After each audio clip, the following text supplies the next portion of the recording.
चंपारण की सियासत के लिए क्या सोचते हैं आप? समाज सेवा के माध्यम से समाज को अच्छा दशा दिशा देने के लिए हमेशा प्रयासरत है। चर्चा यह भी है कि दीपक प्रकाश की पत्नी भी उनकी पत्नी भी राजनीति में बहुत दिन से सक्रिय है, लेकिन भविष्य में अगर ऐसा कुछ पद की बात होगी तो इसमें बुराई क्या है। बिहार मंत्रिमंडल में यदि सबसे ज्यादा काम करने वाला, प्रतिदिन दिखने वाला कोई मंत्री दिख रहा है तो दीपक प्रकाश जी दिख रहा है। चंपारण में भी हम लोग को के पार्टी को उचित सम्मान मिलेगा, इसमें हम लोग आश्वस्त हैं।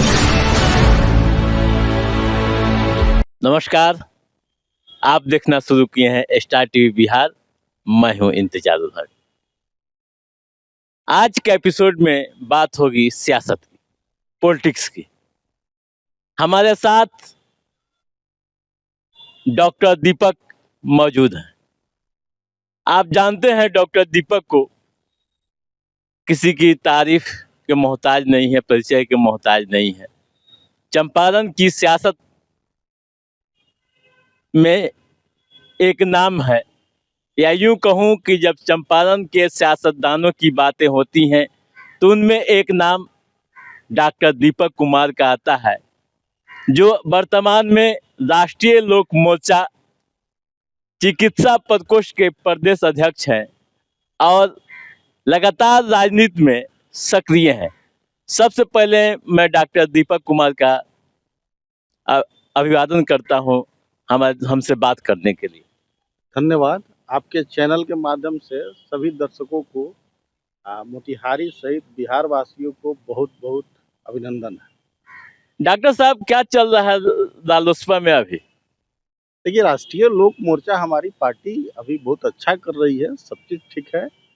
हम लोग 21 फरवरी से यानी कि कल से राष्ट्रीय लोक मोर्चा का स्पेशल सदस्यता अभियान चलाने जा रहे हैं, जो सदस्यता अभियान 25 मार्च तक चलेगा और सदस्यता अभियान के बाद पुनः नए सिरे से जो है जिला अध्यक्षों का चयन होगा। पार्टी के अंदर काफी अंतरकलह है, विवाद चल रहा है, किस रूप में आप देखते हैं? कैसे निपट रही है पार्टी उन लोगों? नहीं, कोई विधायक भी बागी है। नहीं, कोई विधायक बागी नहीं है। हमारी पार्टी बिल्कुल एकजुट है। हमारी पार्टी के सभी विधायक एकजुट है।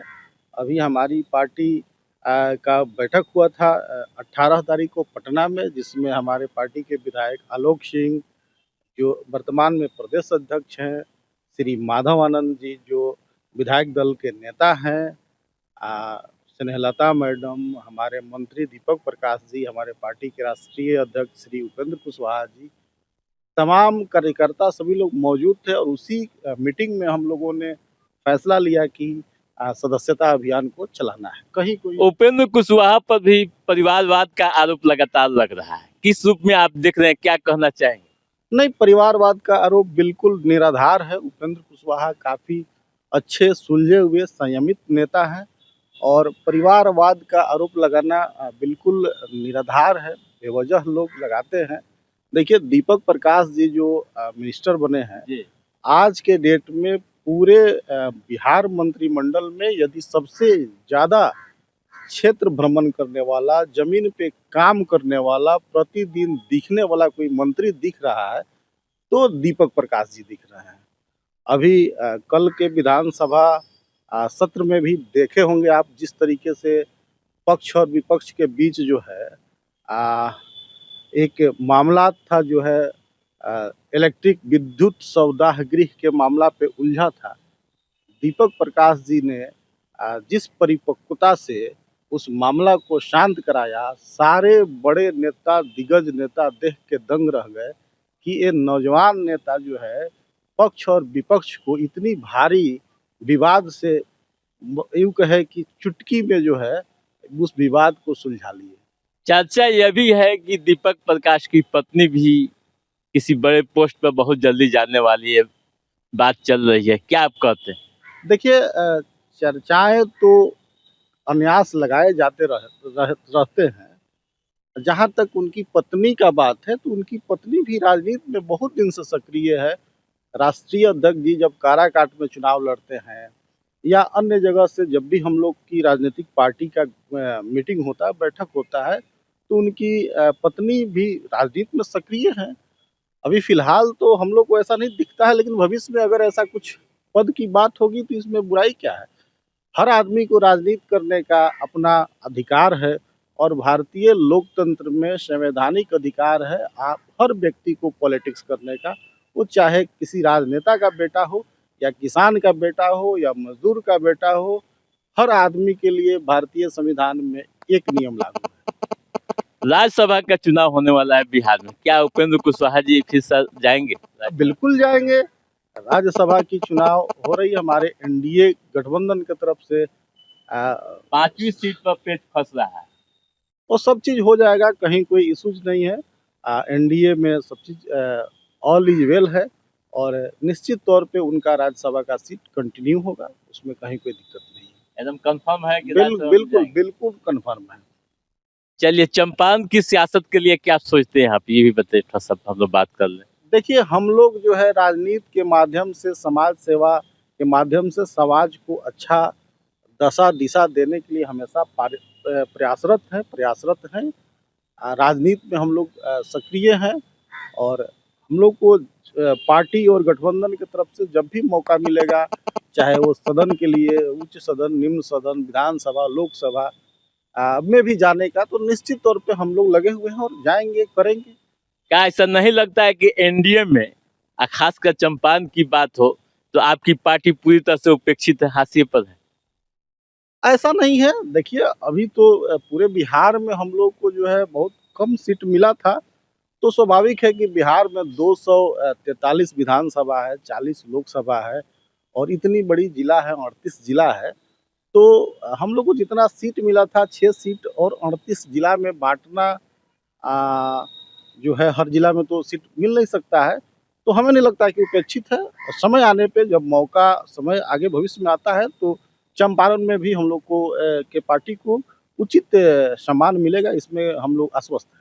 अच्छा, एक परिसीमन की लड़ाई आपकी चल रही है देश में, आपकी पार्टी भी बड़ा एक्टिव है, उपेंद्र कुशवाहा जी इस मामले में बड़ा एक्टिव है, क्या है ये पूरा मामला, क्या इसमें? देखिए, परिसीमन का जहाँ तक सवाल है, तो देश आज़ाद हुआ तब से जो है नियम है कि प्रत्येक 10 साल पे जब जनसंख्या का काउंटिंग होता है, तो जनसंख्या के आधार पे क्षेत्र को परिसीमित किया जाता है।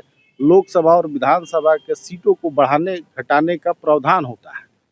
तो जब देश में जब कांग्रेस की सरकार थी और इमरजेंसी लगा, तो उसको रोक दिया गया 25 सालों के लिए कि अभी फिलहाल परिसीमन को नहीं बढ़ाया जाएगा। तो उस तरीके से 25 वर्षों के लिए रोका गया, तो 2001 में उसका समय पूरा, फिर 2001 में भी पुनः उसको 25 साल के लिए बढ़ा दिया गया। तो इससे नुकसान ये है कि हमारी जनसंख्या तो बढ़ती गई, बिहार की, यूपी की, झारखंड की, मध्य प्रदेश की, हमारी जनसंख्या बढ़ रही है, लेकिन हमारे विधानसभा का सीट या लोकसभा का सीट फिक्स है, जितना पूर्व में था उतना ही आज भी है। तो ऐसा नहीं, जब हमारा जनसंख्या बढ़ा तो हमारे सीटों की संख्या विधानसभा और लोकसभा में बढ़नी चाहिए। अभी हम लोग कंपैरिजन करेंगे दक्षिण भारत और उत्तर भारत में, तो दक्षिण भारत में लगभग 20-22 लाख लोगों पे एक सांसद का चयन होता है। मतलब 20-22 लाख लोगों का प्रतिनिधित्व एक सांसद करता है, और हमारे बिहार में लगभग 30 लाख लोगों पे एक सांसद है। तो हमारे जो भारतीय संविधान का वोटिंग का जो अधिकार है कि प्रत्येक व्यक्ति के वोट का सामान्य मूल्य हो, हर आदमी के वोट का मूल्य बराबर हो। तो यहाँ हम देखेंगे दक्षिण भारत में कि 20 लाख व्यक्ति पे एक सांसद और हमारा 30 लाख व्यक्ति पे एक सांसद, तो हमारा जो मूल्य है वो कम हो गया कि नहीं हो गया? तो हमारे यहाँ हम लोग का डिमांड है कि इसी 26 में जो है उसका परिसीमन का समय कंप्लीट हो रहा है, तो हमारी पार्टी का डिमांड है कि अब हमारे जनसंख्या जो बढ़ा है, उस जनसंख्या के आधार पे बिहार में और पूरे देश में पुनः परिसीमन को जो है लागू किया जाए, पुनः उसका जो है परिसीमित किया जाए, जिससे हमारे सीटों की संख्या बढ़े और हमारे लोगों को उचित जो है भागीदारी हो। क्या रणनीति है इसके लिए पार्टी की या सरकार की तरफ से कोई कुछ मिला है संकेत वगैरह? देखिए, हमारी पार्टी तो परिसीमन सुधार के लिए जो है कार्यक्रम भी की, और चुनाव के पहले तो हम लोग सक्रिय थे इस मुद्दा पे। अभी चुनाव से हम लोग तुरंत निकले हैं और पुनः हम लोग जो है इस पे काम करेंगे, और हमारे नेता लोकसभा में भी इस बात को उठाए हैं, और हम लोग पुनः लोकसभा के माध्यम से और सरकार के माध्यम से, राष्ट्रपति के माध्यम से इस बात को रख रहे हैं कि इसको किया जाए, और पॉजिटिव बातें भी आई हैं। इस पे काम होगा। बीते दिनों आपके नेता यानी उपेंद्र कुशवाहा ने पटना का वो पुराना नाम उठाया जो बदलने की मांग की। क्या है इसके पीछे की कहानी? हाँ, पटना ये बड़ा बिहार की राजधानी है, एक बड़ा नाम है पटना। बिल्कुल बिल्कुल, ये बड़ा अच्छा चीज है। देखिए, जब अखंड भारत हुआ करता था, अब पूरे दुनिया में सबसे बड़ा देश भारत जब हुआ करता था, अखंड भारत, जिसके राजा सम्राट अशोक थे। इस पूरे दुनिया में द ग्रेट अगर जो है कोई राजा हुआ, वो सम्राट अशोक थे। तो सम्राट अशोक जी के समय में पूरे भारत का राजधानी पाटलिपुत्रा होता था, जो पटना, अभी वर्तमान में उसको पटना कर दिया गया। तो पाटलिपुत्रा नाम था। उस पाटलिपुत्रा को बाद में इधर के दिनों में पाटलिपुत्र को बदल के जो है पटना कर दिया गया।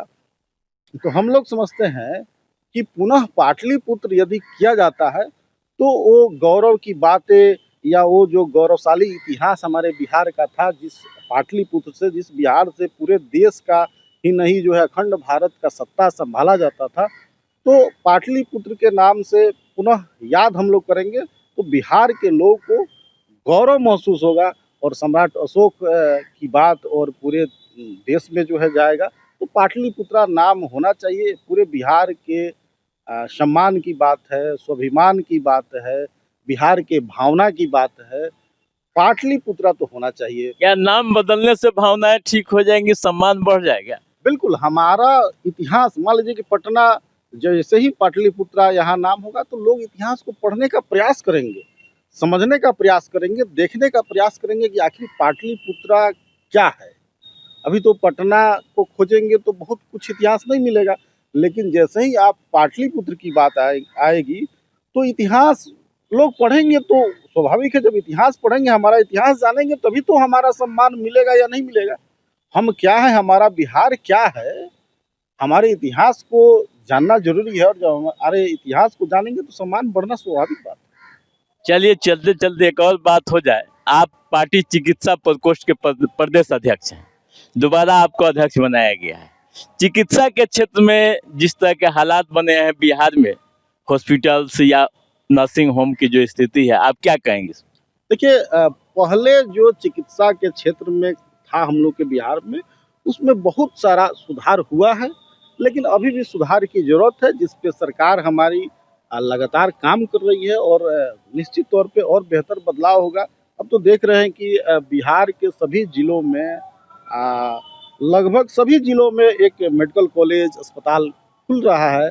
बहुत सारे जिलों में खुला है, बहुत सारे जिला में खुलेगा, और हम समझते हैं कि आने वाले 5 साल में बहुत तेजी से विकास होगा, मतलब इस चिकित्सा के क्षेत्र में।